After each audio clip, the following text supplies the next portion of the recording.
So again, with predictability, know where you stand, easy to measure. Um, Now getting into focus is really the next part. The best advice I can give for keeping yourself focused on your annual plan is really just taking a look at it weekly. So I'll give you an example for myself. Every year, I have an annual plan as an individual agent. The last few years with Copper Hill, myself, Andrew, and Ryan have been dialing back the amount that we practice. We've been spreading more out to the team, and we've been spending more time working, on the business and not in the business. If we're out there selling all the time and that's all we're doing, to make Copper Hill successful, we're working in the business. So the business kind of takes a back seat.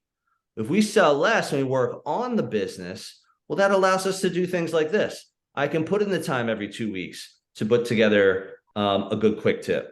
Marcy and I can strategize every week or two on marketing or social activities or things like that. So me working on the business more and less in the business is a great way for Copper Hill to have more opportunity for all of you. Now, it doesn't mean I don't have to have some kind of expectation for myself. What am I going to bring into the door for Copper Hill as an agent based on my own book of business?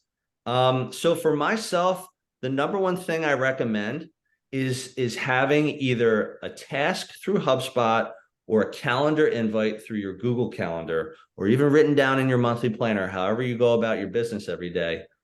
Once a week, I always do it on Fridays, usually around like 10, 11 o'clock, because it's just traditionally, it's a kind of a slower time of the week where I dive into my current, like, what's my active stuff? Like, who are my active buyers and sellers?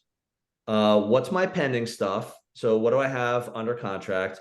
And how much have I closed so far? So it's like, what has actually closed in 2022? And I look at that once a week. Sometimes I spend literally like 3 minutes on it. Sometimes I spend an hour. So it really depends. I would say if I spend an hour, I'm going to almost every single one of my current, let's say, active leads, whether it's a buyer, seller, investor, tenant, or landlord. And I'm reaching out to them in some way, shape, or form that says, like, hey, I haven't seen you in a month. How's everything going? Are you still planning on doing this? Or, hey, we saw that home on Thursday. What did you think? Or, hey, I know this listing's been on the market for 2 months now. Here's my recommendation. I think we should probably have a price reduction at this point. We're marketing it properly. We're doing open houses. We've gotten feedback from 20 people, and 19 said the price was high.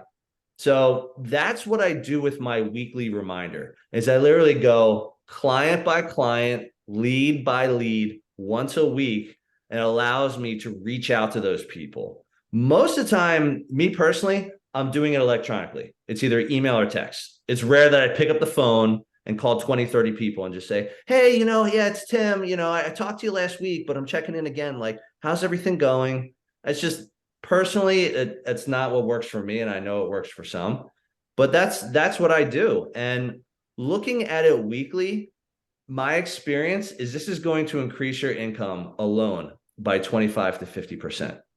Reason being, you're going to be moving through the stages of lead to client to close deal.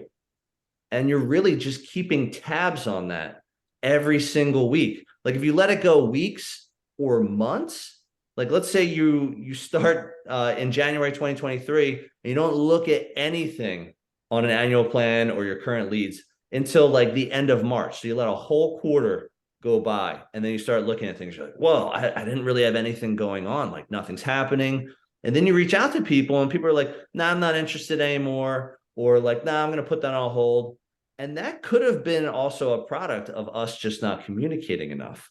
So that's one way to look at it. But my opinion is focusing on it weekly is really just take that 15 to 30 minutes on average, look and see where everything is, and then check in with the proper people is really the foundation of keeping an annual plan in place and following through with units, volume, and income. So that's kind of how I do it.